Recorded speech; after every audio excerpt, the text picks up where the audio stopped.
Acids bases and salt, ये आपकी chemistry का या साइंस का सेकंड चैप्टर है। पहला चैप्टर हम लोगों ने बहुत अच्छे तरीके से पढ़ा था कि किस तरीके से केमिकल रिएक्शन और इक्वेशन को आप लोग टैकल कर सकते हो। इस सेशन में बच्चों हम बात करेंगे कि किस तरीके से आपका ये जो सेकंड चैप्टर है acids bases and salt, CBSE, HBSE या अदर स्टेट बोर्ड के लिए हम इसके सभी जितने भी इंपॉर्टेंट टॉपिक्स के सबको एक एक करके अंडरस्टैंड करने वाले हैं। काफी ट्रिक्स एंड टेक्निक्स भी हम इस चैप्टर में समझने वाले हैं। एक बात मैं आपको क्लियर कर दूं, बाकी सब के चैप्टर की तरह चैप्टर रही है, थोड़ा सा लेंथी चैप्टर रहेगा। सेकंड बात क्या है कि यहां से 2 या 3 शॉर्ट आपके टॉपिक्स बनते हैं जहां से आपका टारगेट होता है फाइनल एग्जामिनेशन। तो वीडियो को पूरा देखिए, अगर वीडियो आपको अच्छा लगे तो आप लाइक कर सकते हो, अपने फ्रेंड के साथ शेयर कर सकते हो। तो विदाउट वेस्टिंग टाइम चलिए शुरू करते हैं और समझने की कोशिश करते हैं क्या कुछ है आपका ये पहला चैप्टर। देखो सबसे इंपॉर्टेंट बात मैं आपसे करूंगा, सबसे इंपॉर्टेंट बात क्या है वो ये है, 2 शब्द है एसिड और बेस, इन दोनों को हम कलेक्टिवली समझेंगे, साल्ट्स को इंडिविजुअली समझेंगे। अब देखो एसिड्स क्या होते हैं, आप सभी ने पढ़ा होगा जनरल लैंग्वेज में। आप एसिड का मतलब भाई आपके अंगूर में एसिड होता है, आपके नींबू में एसिड होता है, आपके ऑरेंज संतरा में एसिड होता है, आप सभी ने पढ़ा होगा। आपकी इमली में एसिड होता है और आपके आंवले में एसिड होता है। अगर बेसिस की बात करूं तो आपके साबुन में, डिटर्जेंट में, सब में क्या होता है, बेस होता है। अगर आप अपने टूथपेस्ट की बात करते हो तो उसमें भी बेस होता है। मतलब इन सभी तमाम चीजों में आपने सुना होगा या तो ये एसिड है या फिर बेस है। असल में वो कंप्लीटली एसिड या कंप्लीटली बेस नहीं होते हैं, कुछ फैक्टर होता है कि भाई इतना अमाउंट इसमें ये वाला एसिड है, इतना अमाउंट इसमें बेस वाला एसिड है, ठीक है, बेस है, सॉरी एसिड नहीं, एक में बेस है और एक में क्या है, एसिड। यानी कि अभी तक हम इन टर्म्स से इंट्रोड्यूस तो हो चुके हैं अपनी डेली लाइफ में, हम लोगों ने काफी चीजें देखी है जिनमें एसिड और बेस होते हैं। आज हम थोड़ा डिटेल में जाएंगे, साइंटिफिक मीनिंग पे जाएंगे कि एग्जैक्टली साइंस क्या कहती है, कैसे आप लोग इनकी इन डेप्थ साइंस को समझ सकते हो। देखो सबसे इंपॉर्टेंट बात है, एसिड्स को और बेस को समझने के लिए उनकी प्रॉपर्टी को समझना बेहद जरूरी होता है, यानी कि उनके गुण धर्म को समझना जरूरी होता है। अब एसिड के भी अपने गुण धर्म होते हैं और बेसिस के भी कुछ प्रॉपर्टीज होती हैं, यानी कि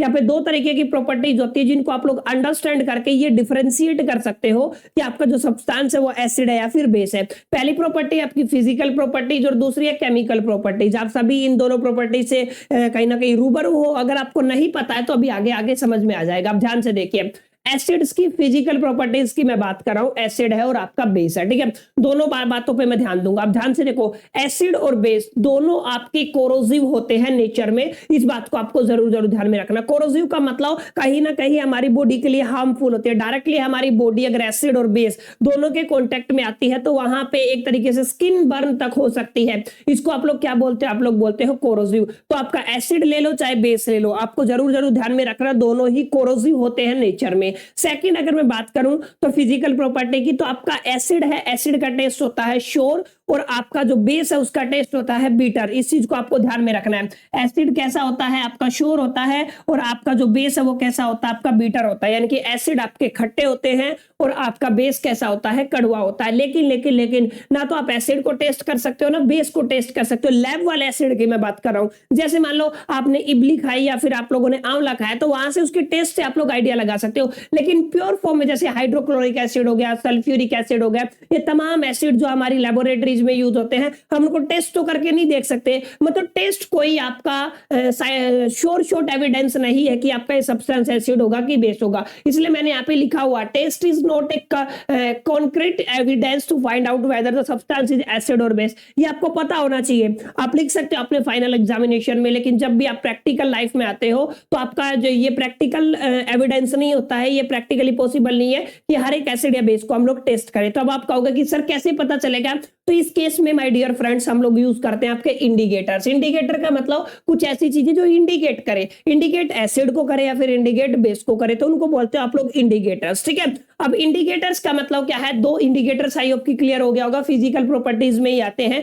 एसिड और बेस को डिफरेंशिएट करने के लिए जो भी चीजें यूज की जाती है या फिर जो सब्सटेंस एसिड और बेस को इंडिकेट करते हैं उनको क्या बोलते हैं आप लोग, indicators. There are 2 type of indicators, पहले को बोलते हैं आप लोग विजुअल इंडिकेटर्स और सेकंड को बोला जाता है ओल्फैक्टरी इंडिकेटर। ध्यान से समझना, विजुअल इंडिकेटर्स मतलब जो विजुअल प्रेजेंट करते हैं, मतलब एक तरीके से आप लोग ये समझ सकते हो जो अपने कलर से बताते हैं, अपने कलर में चेंज करके बताते हैं कि ये सब्सटेंस कौन सा रहेगा, क्लियर। लेकिन अगर आप लोग ओल्फैक्टरी की बात करते हो तो ओल्फैक्टरी का मतलब ये होता है आपका स्मेल, क्लियर है। ये सब्सटेंस आपको कहां से बताएंगे, अपनी स्मेल चेंज करके बताएंगे, या चेंज नहीं होगी, कुछ केसेस में होता है कुछ केस में नहीं होता है, ठीक है। तो विजुअल इंडिकेटर्स और olfactory indicator, the indicator which indicate with the help of their visuals with their colour, उसको क्या बोलते हैं आप लोग विजुअल्स, और जो अपनी स्मेल को चेंज करके इंडिकेट करते हैं उनको क्या बोलते हैं ओल्फैक्टरी इंडिकेटर्स। अच्छा खास बात क्या है कि विजुअल जो कलर के ऊपर होते हैं आपके दो इंडिकेटर हैं, एक होता है आपका नेचुरल, एक होता है आपका सिंथेटिक या फिर आर्टिफिशियल। सिंथेटिक मतलब जिनको लैब में प्रिपेयर किया गया है, आपका नेचुरली जो एक तरीके से नहीं बनते हैं, और जो नेचुरली बनते हैं नेचर से जो मिलते हैं उनको क्या बोलते हैं आप लोग नेचुरल बोलते हो, ठीक है। तो जो नेचर से डायरेक्ट मिले उनको क्या बोला नेचुरल इंडिकेटर, और जो लैब में प्रिपेयर किया उनको क्या बोला सिंथेटिक इंडिकेटर। अब कहोगे कि सर कौन कौन से हैं, तो अलग अलग टाइप के इंडिकेटर्स हैं, दो नेचुरल, दो सिंथेटिक और दो आर्टिफिशियल, तीनों के बारे में हम लोग यहाँ पे वन बाय वन करके डिस्कशन करेंगे और देखेंगे एसिड के साथ क्या कुछ चेंजेस आते हैं और बेसिस के साथ आपके क्या कुछ चेंजेस आते हैं। जैसे मैं यहाँ पे बात करता हूँ, अगर आप यहाँ पे देखोगे नेचुरल इंडिकेटर में आप लोग दो इंडिकेटर यूज करते हो माय डियर फ्रेंड्स। पहला इंडिकेटर क्या है आपका लिटमस, आप सभी ने पढ़ा होगा लिटमस पेपर, तो लिटमस एक नेचुरल इंडिकेटर है। सेकंड अगर मैं बात करूं टर्मरिक, टर्मरिक का मतलब क्या होता है जिसको आप लोग हल्दी बोलते हो, ठीक है। तो जो आपका हल्दी है ना, हल्दी टर्मरिक, वो भी कैसा है नेचुरल इंडिकेटर। तो नेचुरल इंडिकेटर आपके सिलेबस में दो हैं, पहला आपका जो है लिटमस पेपर या लिटमस, सेकंड क्या है आपका टर्मरिक हल्दी। अच्छा सिंथेटिक कौन से है, फिनोफ्थलीन और दूसरा होता है आपका मिथाइल ऑरेंज, दोनों केमिकल्स होते हैं, ठीक है। आप लोगों की लैब में इजीली अवेलेबल हो जाएंगे और प्रैक्टिकल के टाइम पे आप अपने टीचर से रिक्वेस्ट कर सकते हो कि सर ये प्रैक्टिकल्स हमें करवा के दिखाओ, तो डेफिनेटली अगर आपके टीचर करवाएं, अगर उनको सहूलियत लगे तो वो करवाएंगे, ठीक है। तो सिंथेटिक आटे जो आपके इंडिकेटर्स है उनमें फिनोफ्थलीन होता है, सेकंड बच्चों क्या होता है मिथाइल ऑरेंज। अच्छा ओल्फैक्टरी जो स्मेल से आपको बताते हैं, आप सभी को पता होगा ओनियन और आपका क्लोव, यानी कि ओनियन का मतलब होता है प्याज और क्लोव का मतलब होता है जिसको आप लोग लौंग बोलते हो, ठीक है। ये दोनों इंडिकेटर कैसे हैं आपके, ये स्मेल के साथ बताते हैं, लैब में बनाए हुए फिनोफ्थलीन और मिथाइल ऑरेंज होता है, और जो नेचर से मिलते हैं उनको लिटमस और टर्मरिक कहते हैं। इन सभी तमाम इंडिकेटर्स का हम यूज करके पता लगाते हैं आपकी कौन सा सब्सटेंस एसिड होता है, कौन सा सब्सटेंस बेस होता है। आपको कैसे पता चलेगा कि ये एसिड है या फिर बेस है, देखो सबसे पहले मैं एसिड की बात करता हूं, ठीक है। टर्मरिक है, टर्मरिक हल्दी का कलर येलो होता है, लेकिन लेकिन लेकिन एसिड के साथ अगर आपने इसको एसिड के साथ मिक्स किया तो कोई चेंज नहीं होगा, येलो का येलो ही रहेगा। मतलब अगर हल्दी पे किसी सब्सटेंस को आप लोगों ने लगाया और कोई चेंज नहीं हुआ तो डेफिनेटली वो क्या होगा आपका एसिड होगा। ऐसे ही अगर आप लोग ध्यान देखोगे फिनोफ्थलीन की मैं बात करता हूं, ठीक है। फिनोफ्थलीन का कलर होता है कलरलेस, मतलब फिनोफ्थलीन आपको बिल्कुल ट्रांसपेरेंट मिलता है, बिल्कुल कलरलेस होता है, लेकिन अगर आप उसमें एसिड मिक्स करते हो तो उसमें भी कोई चेंज नहीं आता है। यानी कि आप लोग ध्यान से समझो, टर्मरिक के कलर में भी कोई चेंज नहीं आता एसिड के साथ, और फिनोफ्थलीन के कलर में भी कोई चेंज नहीं आता। ओनियन है प्याज, प्याज क्या करती है अपनी रिटेन करती है अपनी स्मेल को, इस चीज को आपको ध्यान में रखना क्योंकि स्मेल से बताएगा ना प्याज, इसलिए क्या करेगा अपनी जो स्मेल है उसको क्या करती है रिटेन करती है। अच्छा अगर आप लोग ब्लू लिटमस की बात करते हैं तो ब्लू लिटमस रेड में कन्वर्ट हो जाता है, विजुअल आप सभी के सामने है। अगर एक ऐसा सब्सटेंस जो ब्लू लिटमस को रेड में कन्वर्ट कर दे तो माय डियर फ्रेंड्स वो एसिड होगा, ठीक है। अगर आप लोगों का मिथाइल ऑरेंज अगर ऑरेंज कलर का है और अगर रेड हो जाता है तो वो एसिड होगा, और अगर आपकी क्लोव भी अगर अपनी जो स्मेल है उसको रिटेन करना स्टार्ट कर देना मतलब क्या होगा एसिड होगा। एसिड मतलब हल्दी के साथ हल्दी में कोई चेंज नहीं आएगा, ठीक है। दूसरा आपका जो इंडिकेटर है फिनोफ्थलीन वो कलरलेस रहेगा, ओनियन के साथ ओनियन अपनी जो स्मेल है उसको रिटेन करना स्टार्ट कर देगी, ठीक है। ब्लू लिटमस को रेड में कन्वर्ट कर देगा, ऑरेंज जो मिथाइल ऑरेंज है उसका कलर कैसा हो जाता है रेड, किसके साथ एसिड के साथ। और अगर आप देखोगे जो आपका क्लोव है वो भी अपना जो स्मेल है उसको रिटेन करना स्टार्ट करती है। तमाम चीजें काफी हैं आपके सब्सटेंस को आपका एसिड प्रूफ करने के लिए। अब बात करते हैं बेस की, देखो बेस में भी ऐसा ही होगा कि सब कोई चीज कलर बदलेगी कोई नहीं बदलेगी। जैसे टर्मरिक है, टर्मरिक का येलो कलर होता है, बेस के साथ मिलते ही क्या हो जाएगा आपका रेड हो जाएगा। जैसे अगर व्हाइट अगर आपका कोई कपड़ा है और उसके ऊपर हल्दी का दाग लग गया तो जैसे ही साबुन उसके ऊपर लगाएगा ना वो हल्दी का दाग रेड कलर का हो जाता है। रीजन क्या है, क्योंकि जो आपका जो साबुन है उसमें बेस होता है और बेस येलो को किस में कन्वर्ट कर देगा आपका रेड में कन्वर्ट कर देगा। अच्छा अगर फिनोफ्थलीन है कलरलेस था, लेकिन अगर आप लोग बेस के साथ इसको रिएक्ट कराओगे तो इसका कलर पिंक हो जाएगा। एसिड के साथ ये कलरलेस ही रहेगा, लेकिन बेस के साथ माय डियर फ्रेंड्स अगर आप लोगों ने इसको रिएक्ट करवाया ना तो कैसे कलर में कन्वर्ट हो जाएगा पिंक में। अच्छा यहाँ पे ओनियन में अगर आप बेस मिला दोगे तो इसकी स्मेल लूज होना स्टार्ट हो जाएगी। अच्छा यहाँ पे जो आपका लौंग है क्लोव है उसके साथ भी सेम है, उसकी भी स्मेल क्या हो जाती है लूज होनी स्टार्ट हो जाती है बेस के साथ, लेकिन जो एसिड के साथ कोई चेंज नहीं होगा। अच्छा यहाँ पे रेड लिटमस को अगर वहां पे ब्लू को रेड से कन्वर्ट किया, ब्लू को अगर रेड में कन्वर्ट किया तो एसिड था, अगर रेड को ब्लू में कन्वर्ट किया तो वो क्या हो जाएगा बेस हो जाएगा। अच्छा मिथाइल ऑरेंज का कलर वहां पे कैसा कन्वर्ट किया था, यहाँ पे रेड किया था, यहाँ पे कैसा हो जाएगा येलो। अगर आपका मिथाइल ऑरेंज का कलर कैसा हो जाता है, येलो, तो वो आपका सब्सटेंस कैसा है, बेस है। क्लियर? आई होप कि यहां तक आपको समझ में आ गया होगा कि एसिड और बेस को कैसे डिफरेंशिएट किया जाता है, कितने तीनों टाइप के इंडिकेटर, कैसे आप इन सब का यूज करके एसिड और बेस को आइडेंटिफाई कर सकते हो। ऐसी कुछ एक्टिविटी आपके सिलेबस में भी है। फाइनल एग्जामिनेशन में जब भी आपकी प्रैक्टिकल होगी तो इन तमाम चीजों का जिक्र भी आप लोगों को दोबारा देखने को मिलेगा। अगर यहां तक आप लोगों को सेशन अच्छा लगा तो आप लाइक कर सकते हो, फ्रेंड्स के साथ शेयर कर सकते हो और कमेंट बॉक्स में लिखो यस सर, बिल्कुल जो जितना भी आपने समझाया हमें समझ में आ गया, ताकि हम लोग आगे चल सके। अब देखो ध्यान से, इंपॉर्टेंट बात क्या है एसिड और बेस की। अब बात करेंगे फिजिकल प्रॉपर्टी। यस सर, हमें समझ में आ गया कि यहाँ पे हम लोगों ने जो इसकी प्रॉपर्टीज थी उन सबको क्लियर कर लिया। अब बात किसकी है कि सर केमिकली कैसे पता चले कि केमिकल प्रॉपर्टीज क्या है एसिड और बेस की। तो अब ध्यान से देखो, अब हम केमिकल सेगमेंट की तरफ जाने वाले माय डियर फ्रेंड्स। अब केमिकल सेगमेंट में ध्यान से देखो, सबसे पहली प्रॉपर्टी है किसी भी एसिड को अगर मेटल के साथ रिएक्ट कराया ना तो वो आपका सोल्ट देगा, प्लस में हाइड्रोजन गैस देगा। सोल्ट की प्रिपरेशन कैसे होती है ये एक बड़ा रीजन है, ठीक है। अब यहाँ पे आप लोग इस रिएक्शन को आप लोग नोट कर सकते हो। क्या बताया मैंने आपको, बिल्कुल सिंपल। अगर आपने किसी भी एसिड की किसके साथ रिएक्शन कराई, मेटल के साथ रिएक्शन कराई, तो क्या देगा आपको, सोल्ट प्लस हाइड्रोजन गैस देगा, ठीक है।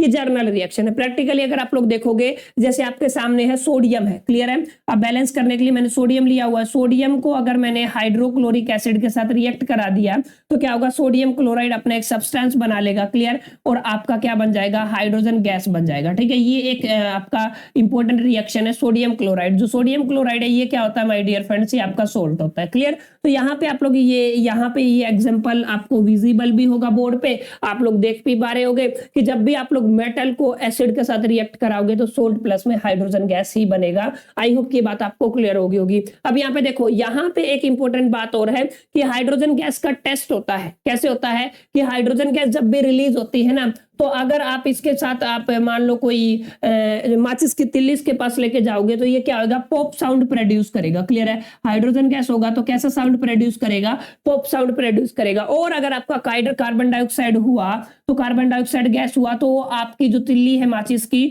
उसको बुझा देगा। इस बात को ध्यान में रखना, क्या कर देगा, बुझा देगा। लेकिन आपका हाइड्रोजन गैस है वो पॉप साउंड प्रोड्यूस करेगा, ठीक है। जो पॉप साउंड है वो क्या है, आपका शोर टेस्ट है, किसके लिए, हाइड्रोजन गैस के लिए, क्लियर। तो यहाँ पे लिखा हुआ hydrogen gas can be tested by the pop sound, ठीक है। ये एक बेसिक बात थी, इसके ऊपर आपकी एक प्रैक्टिकल भी है, वो डेफिनेटली आप लोग करेंगे। अब आगे चलते हैं, थोड़ा ध्यान से देखो। यही मेटल अगर बेस के साथ रिएक्ट करे, एसिड के साथ मेटल ने रिएक्ट किया तो सोल्ट प्लस हाइड्रोजन गैस बनाए, लेकिन यही बेस के साथ अगर ये आपका मेटल रिएक्ट करेगा ना तो salt plus hydrogen gas, same reaction होगा। सेम रिएक्शन मतलब अब यहाँ पे देखो जिंक है, जिंक आपका मेटल है, क्लियर। अब इसने सोडियम हाइड्रोक्साइड बेस के साथ रिएक्ट कराया माय डियर फ्रेंड्स, ठीक है। तो यहाँ पे भी क्या बनेगा आपका सोडियम जिंक ऑक्साइड, ठीक है। और यहाँ पे क्या बन गया, हाइड्रोजन गैस। तो यहाँ पे भी क्या बना आपका, हाइड्रोजन गैस ही बना, यानी कि जो रिएक्शन है वो क्या हुई माय डियर फ्रेंड्स, सेम हुई, क्लियर। तो यहाँ पे आप यहाँ पे नोट कर सकते हो इस बात को, एसिड और बेस के साथ मेटल अगर रिएक्ट करेगा तो आपको सोल्ट प्लस हाइड्रोजन गैस ही देगा। ये एक बेसिक रिएक्शन है। इसको अगर आप लोग ध्यान रखोगे तो आपको जो रिएक्शन बनानी आती है आपके फाइनल एग्जामिनेशन में उसको आप लोग जरूर फोकस कर पाओगे। अब यहाँ पे देखो, मेटल का बाइकार्बोनेट ले लो, ठीक है, चाहे कार्बोनेट ले लो। हाइड्रोजन कार्बोनेट को बाइकार्बोनेट बोलते हैं, जैसे सोडियम हाइड्रोजन कार्बोनेट, या सिर्फ कार्बोनेट ले लो, ठीक है। जो मेटल का कार्बोनेट या बाइकार्बोनेट अगर दोनों एसिड के साथ रिएक्ट करते हैं, मेटल का कार्बोनेट हो चाहे बाइकार्बोनेट हो, अगर दोनों एसिड के साथ रिएक्ट करते हैं तो सोल्ट देते हैं आपको, वाटर देते हैं आपको, कार्बन डाइऑक्साइड देते हैं। यानी कि तीन चीजें मिल गई। पहला क्या है आपका सोल्ट, ठीक है, दूसरा क्या है आपका वाटर, और तीसरा क्या है आपका कार्बन डाइऑक्साइड, क्लियर। उम्मीद करता हूं यहां तक आपको समझ में आ गया होगा। जैसे मैंने सोडियम का बाइकार्बोनेट ले लिया, सोडियम हाइड्रोजन कार्बोनेट, और सल्फ्यूरिक एसिड के साथ इसको रिएक्ट करवाया, ठीक है। तो यहाँ पे क्या होगा, सोडियम सल्फेट बन गया, ये आपका सोल्ट होता है। यहाँ पे वाटर बन गया जो बनना चाहिए, और ये क्या बन गया आपका, कार्बन डाइऑक्साइड। ये आपकी काफी इंपॉर्टेंट रिएक्शन रहने वाली है। यहाँ से फाइनल एग्जामिनेशन में क्वेश्चन पूछा जा सकता है कि अगर मेटल हाइड्रोजन कार्बोनेट की अगर एसिड के साथ रिएक्शन हो रही है,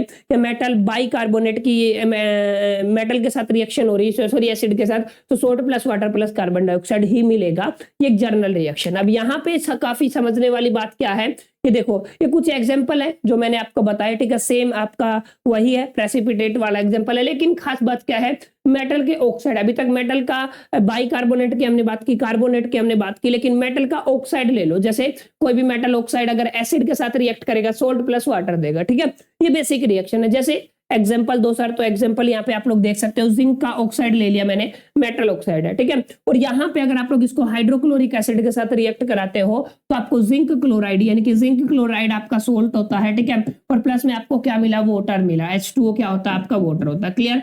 आई होप कि यहाँ तक आपको समझ में आ गया होगा। क्लियर? तो ये कुछ बेसिक बातें हैं, ये तमाम बातें आपके फाइनल एग्जामिनेशन में आपको काफी कुछ समझने में हेल्प करेंगी। हमने देखा मेटल कार्बोनेट के साथ कैसे रिएक्शन होता है, मेटल हाइड्रोजन कार्बोनेट के साथ, मेटल ऑक्साइड के साथ कैसे होता है, एसिड की बेस के साथ क्या होती है, ठीक है, और मेटल के साथ क्या होती है, सारी चीजें हम लोगों ने यहाँ पे समझ ली। अब यहाँ पे एक बात मैं आपको बताना भूल गया, मेटल ऑक्साइड आपके एसिडिक सॉरी बेसिक होते हैं नेचर में। अगर बेसिक आपका जो क्या है, आपका मेटल ऑक्साइड है, ठीक है, मेटल अगर ऑक्साइड है आपका, तो मेटल ऑक्साइड कैसा होता है नेचर में, मेटल ऑक्साइड होता है आपका बेसिक। लेकिन आपका एसिडिक होता है कौन, आपका नॉन मेटल ऑक्साइड, ठीक है। अगर आपके पास क्या दिया हुआ है, नॉन मेटल दिया हुआ है, ठीक है, तो आपके पास जो नॉन मेटल ऑक्साइड है ना, वो कैसा होगा, आपका बेसिक होगा in nature. Clear? I hope कि आपको समझ में आ गया होगा, ठीक है। दोनों चीजें आप लोगों को जरूर ध्यान में रखनी है, मेटल ऑक्साइड और नॉन मेटल ऑक्साइड का नेचर कैसा होता है, ठीक है।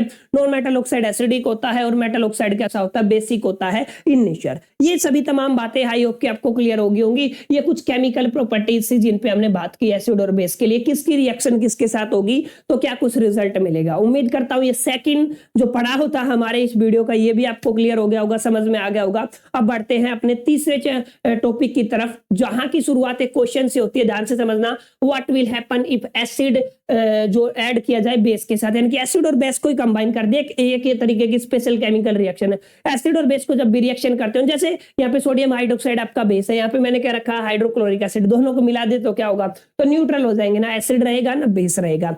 मतलब एसिड और बेस का क्या मतलब होता है, जब ये अपनी प्रॉपर्टीज खो देंगे न्यूट्रल हो जाएंगे, वाटर बन जाएगा, ठीक है। यानी कि इसी रिएक्शन को बोला जाता है my dear friend neutralization reaction. Whenever we mix the acid with the base, ठीक है, द सॉल्यूशन या फिर द रिजल्ट इज न्यूट्रलाइज, ठीक है। न्यूट्रल जो सब्सटेंस मिलता है उसको क्या बोलते हैं आप लोग, न्यूट्रलाइजेशन रिएक्शन। एसिड की रिएक्शन अगर बेस के साथ कराई तो आपका सोल्ट मिलेगा आपको, और प्लस में क्या मिलेगा, वाटर मिलेगा, ठीक है।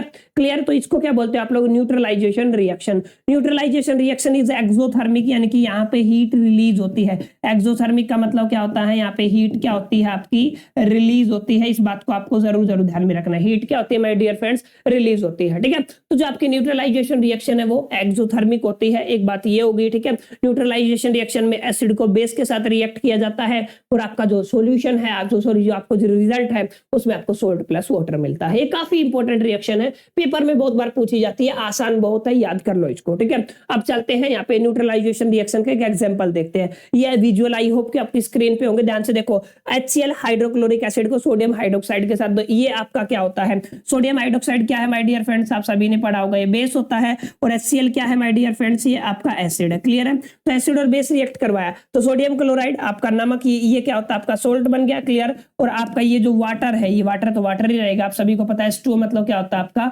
वाटर। ये एज ए रिजल्ट आपको मिला माय डियर फ्रेंड्स, क्या मिला आपको, as a result. I hope कि ये समझ में आ गया होगा न्यूट्रलाइजेशन रिएक्शन का कैसे विजुअल आप सभी को दिखने वाले हैं यहाँ पे।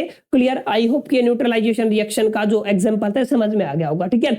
एक बुनियादी सवाल और मैं आपसे पूछना चाहूंगा, ये सभी अगर बातें समझ में आ गई है तो ये बात ध्यान से समझो, what do all acid and bases have in common. Acid और बेस में कॉमन क्या होता है, काफी इंपॉर्टेंट क्वेश्चन है। या एसिड को बेस से कैसे डिफरेंशिएट किया जाता है, ये भी काफी कॉमन क्वेश्चन। अब ध्यान से समझना, जो इसके बारे में मैं आपको बताने वाला हूं, ध्यान से समझो, ठीक है। यहाँ पे जैसे एसिड है, एसिड को अगर आप लोगों ने वाटर में मिक्स किया, ठीक है, तो ये H पॉजिटिव आयन प्रोड्यूस करेगा, H पॉजिटिव आयन बनाना स्टार्ट करता है, ठीक है।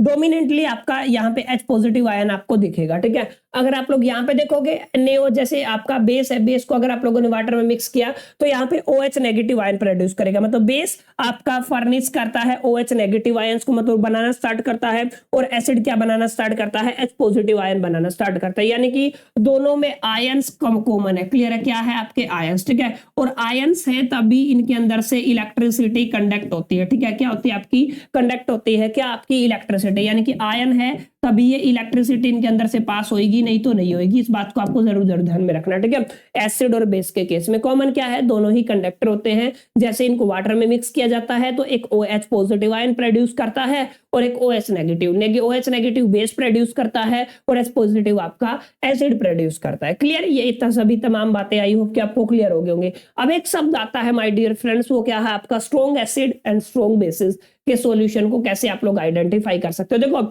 स्ट्रॉन्ग एसिड में क्या होता है, जो कंप्लीटली डिसोसिएट हो जाते हैं, ज्यादा H पॉजिटिव आयन प्रोड्यूस करते हैं, ठीक है, तो उनको क्या बोलते हैं आप लोग स्ट्रॉन्ग एसिड। और जो आपके वीक एसिड होते हैं वो कम H पॉजिटिव आयन प्रोड्यूस करते हैं, कंप्लीटली डिसोसिएट नहीं होते हैं वाटर में, ठीक है। ये दोनों डेफिनेशन आप लोग अपने एग्जामिनेशन में लिखोगे। वो सब्सटेंस जो H positive ion more amount में रिलीज करते हैं, यानी कि वो कंप्लीटली डिसोसिएट हो जाएंगे वाटर में। अगर कंप्लीटली डिसोसिएट नहीं होते हैं तो उनको क्या बोलते हैं आप लोग वीक एसिड। क्लियर, आगे जाके इसको टेक्निक से इसके एग्जांपल भी याद करेंगे। अब एक चीज और आपसे पूछना चाहूंगा, what how we can measure the hydrogen ion concentration, कि H पॉजिटिव आयन प्रोड्यूस होता है। आपने बताया सर कि स्ट्रॉन्ग एसिड में ज्यादा होगा, वीक एसिड में क्या होगा, कम होगा। क्लियर, तो हमें कैसे पता चलेगा कि आपका स्ट्रॉन्ग एसिड है या वीक एसिड है, तो इसके लिए हम लोग यूज करेंगे, कैसे आप लोगों को पता चलेगा कि आपके सॉल्यूशन में H पॉजिटिव आयन का कंसंट्रेशन कैसे है।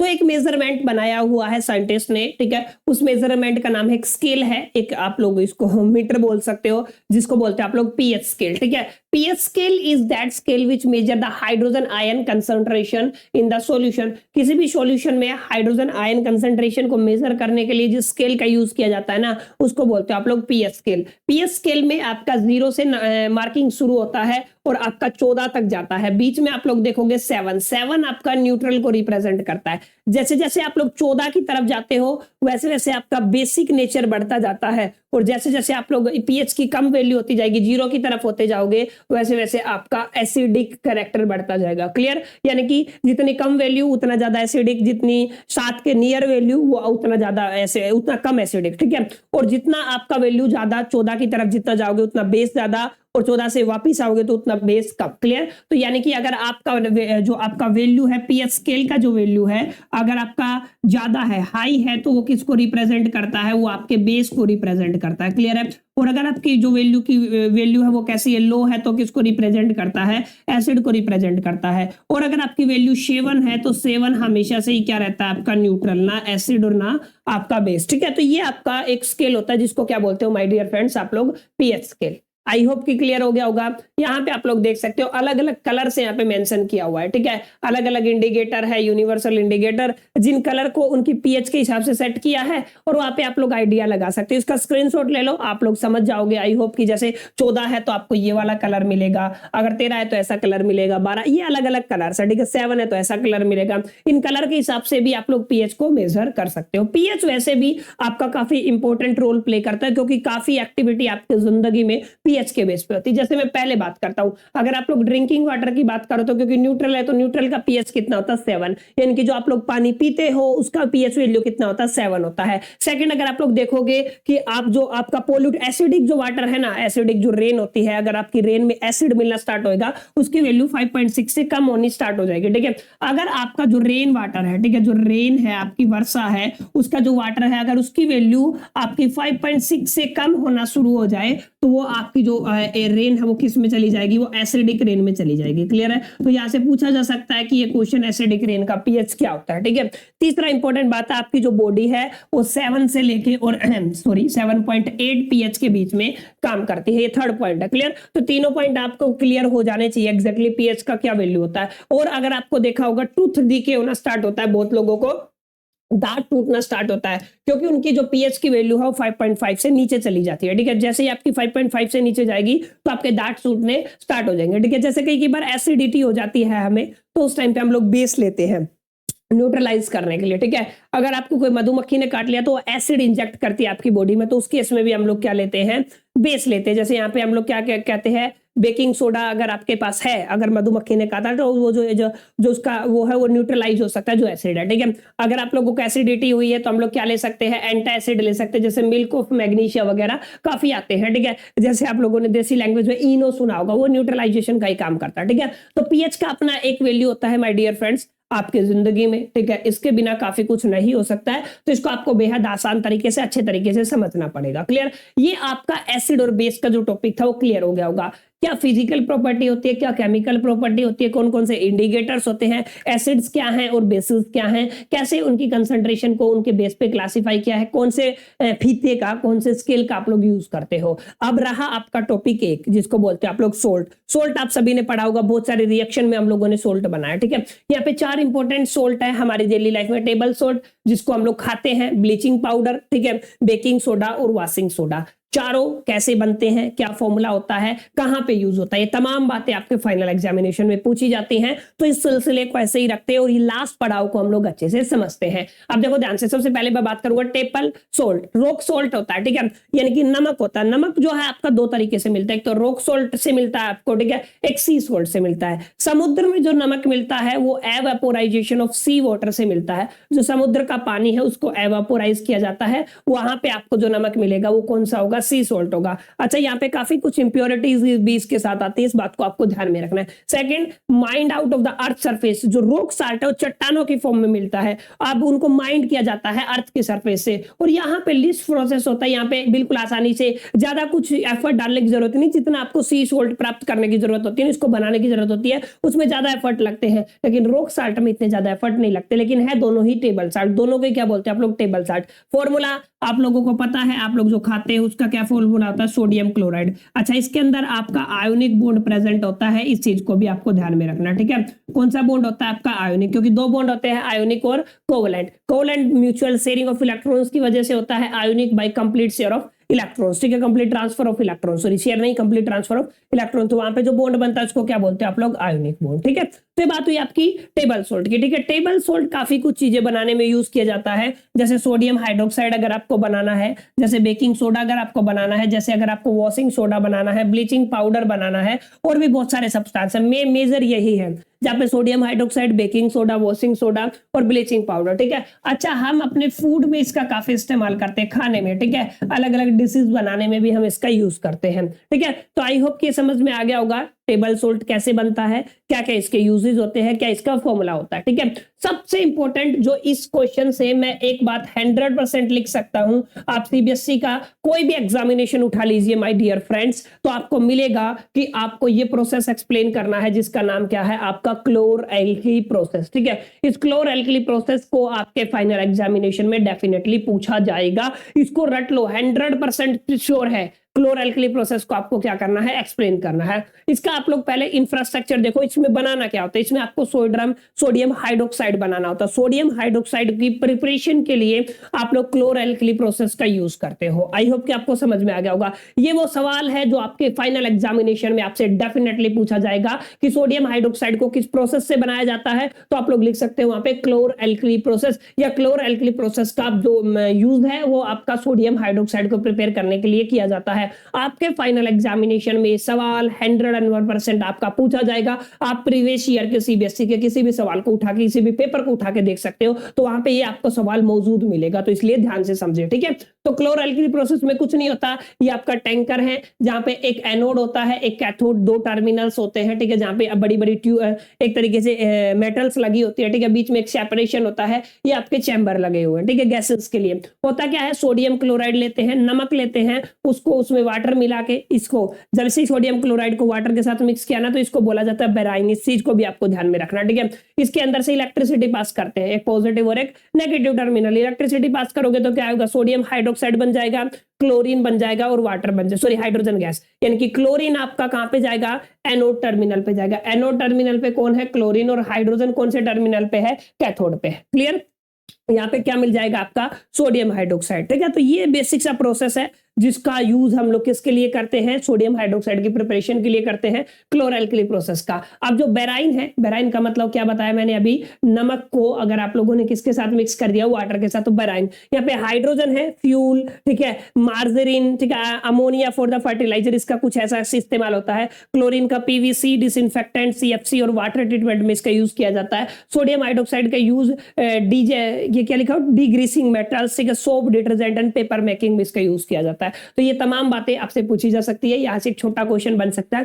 इसको आपको ध्यान में रखना, ठीक है। आई होप कि सोडियम हाइड्रोक्साइड आपको क्लियर हो गया होगा कि कैसे आपका सोडियम हाइड्रोक्साइड बनता है, ठीक है। अब उसका क्या यूज होता है और आपका क्लोरल्कली प्रोसेस क्या है। अब बात करते हैं आपके ब्लीचिंग पाउडर की। ब्लीचिंग पाउडर एक ऐसा पाउडर है जिसका हम इस्तेमाल डीकलराइज करने के लिए भी करते हैं, कपड़ों को भी और बालों को भी। आप लोगों ने देखा होगा बहुत सारे बुद्धिजीवी हैं जो अलग अलग टाइप के कलर अपने बालों में कराते हैं, तो कलर कराने के लिए पहले ब्लैक कलर को निकालना पड़ता है, ब्लीच करना पड़ता है यानी कि बालों को, तो उसके लिए आप लोग किसका यूज करते हो, ब्लीचिंग पाउडर का। क्लियर। ब्लीचिंग पाउडर बनाने के प्रिपरेशन बहुत आसान है, ड्राई स्लेक लाइम बोलते हो इसको, यानी कि ड्राई स्लेक लाइम का मतलब कैल्शियम हाइड्रोक्साइड की रिएक्शन क्लोरीन के साथ करा दो, आपको मिल जाएगा कैल्शियम ऑक्सीक्लोराइड जिसको ब्लीचिंग पाउडर बोला जाता है, और वाटर। क्लियर। तो ये आपका जो ब्लीचिंग पाउडर का जो फॉर्मूला है वो क्या है, आपका कैल्शियम ऑक्सीक्लोराइड, ये क्या होता है आपका ब्लीचिंग पाउडर, ठीक है। इसकी रिएक्शन बिल्कुल आसान है, मैंने बताया कैल्शियम हाइड्रोक्साइड की क्लोरीन के साथ रिएक्शन कराया। क्या बताया मैंने, आप लोगों ने कैल्शियम हाइड्रोक्साइड लिया, उसकी रिएक्शन किसके साथ करा दी, उसकी रिएक्शन हमने क्लोरीन के साथ करा दी। जैसे ही क्लोरीन के साथ रिएक्शन कराएंगे तो कैल्शियम ऑक्सीक्लोराइड एक साइड में मिल जाएगा आपको और वाटर एक साइड में मिल जाएगा, ठीक है। यही आपकी मेन रिएक्शन होती है, ठीक है। ऐसे इसको प्रिपेयर किया जाता है ब्लीचिंग पाउडर को। अब ब्लीचिंग पाउडर टेक्सटाइल इंडस्ट्री में ब्लीच करने के लिए यूज किया जाता है, ठीक है। पेपर फैक्ट्री में यूज किया जाता है और वॉश्ड क्लॉथ लत्त कपड़ों को धोने के लिए भी इसका इस्तेमाल किया जाता है, ठीक है। अच्छा, इट आल्सो यूज टेक्सटाइल, ये तो हो चुका है। It also use as a oxidizing agent, इसका किसके लिए इस्तेमाल किया जाता है, ऑक्सीडाइजिंग एजेंट के लिए इस्तेमाल किया जाता है बहुत सारी केमिकल इंडस्ट्री में, ठीक है। अच्छा, it is use as a disinfectant. Disinfectant का मतलब जहां पे कोई घाव हो जाए वहां पे भी इसका काफी इस्तेमाल किया जाता है, ठीक है। डिसइंफेक्टेंट में तो डायरेक्ट घाव पे नहीं लगाएंगे, लेकिन जैसे किसी भी वाटर में कोई जम है उसको किल करने के लिए हम इसका इस्तेमाल करते हैं, ठीक है। तो 3 यूजेस हैं जो ब्लीचिंग पाउडर बनता कैसे है और उसके क्या कुछ यूज है, ये आपको माय डियर फ्रेंड्स आने चाहिए, पेपर में ऐसे क्वेश्चन आता है, पूछा जाता है। क्लियर। ये दोनों आई होप कि आपका जो टेबल साल्ट था और ब्लीचिंग पाउडर दोनों क्लियर हो गए होंगे।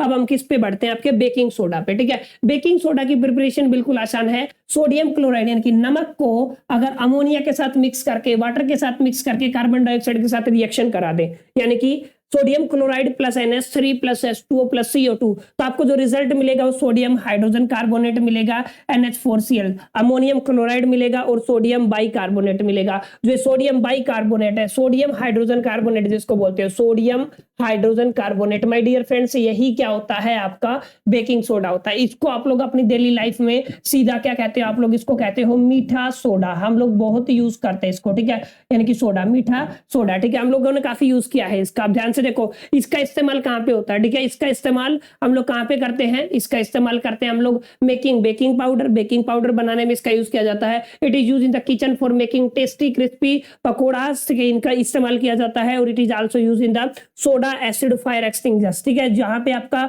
सोडा एसिड फायर एक्सटिंग्विशर होता है ना, आग बुझाने वाला यंत्र, वहां पे भी इसका इस्तेमाल किया जाता है, ठीक है। तो कैसे बनता है ये आपको समझ में आना चाहिए और क्या यूजेस होते हैं ये आपको समझ में आना चाहिए। फाइनल वॉशिंग सोडा पे आ जाते हैं और फटाफट से देखते हैं वॉशिंग सोडा कैसे बनता है, ठीक है। देखो वॉशिंग सोडा का रिएक्शन बहुत आसान है। सोडियम हाइड्रोजन कार्बोनेट को सिर्फ हीट करना है तो डिकम्पोज होकर सोडियम कार्बोनेट और वाटर प्लस कार्बन डाइऑक्साइड में टूट जाएगा। तो ये जो सोडियम कार्बोनेट है यही आपका सोडियम कार्बोनेट क्या कहलाता है, वॉशिंग सोडा कहलाता है, ठीक है। यानी कि सोडियम हाइड्रोजन कार्बोनेट आपने लिया एक, ये देखो यहाँ पे एक्सपेरिमेंट है, इसको आपने क्या किया, हीट किया, हीट करते डिकम्पोज हो जाएगा और आपको आपका रिजल्ट मिल जाएगा, ठीक है। आई होप ये क्लियर हो गया होगा कैसे कैसे क्या होता है, ठीक है। अगर आप इसी सोडियम कार्बोनेट को अगर आप 10 वाटर मॉलिक्यूल से हाइड्रेट कर देते हो, यानी किसी में अब मैं वाटर डाल दूं तो क्या बन जाएगा, सोडियम कार्बोनेट 10 हाइड्रेटेड, ठीक है, यानी कि 10 वाटर मॉलिक्यूल हो जाएंगे। इसको क्या बोलते हैं आप लोग, बेकिंग सोडा, ठीक है। ये बेकिंग सोडा होता है, sorry washing soda, baking soda नहीं, वॉशिंग सोडा। ये इसका फॉर्मूला होता है Na2CO3.10H2O, ठीक है। आई होप के क्लियर हो गया होगा,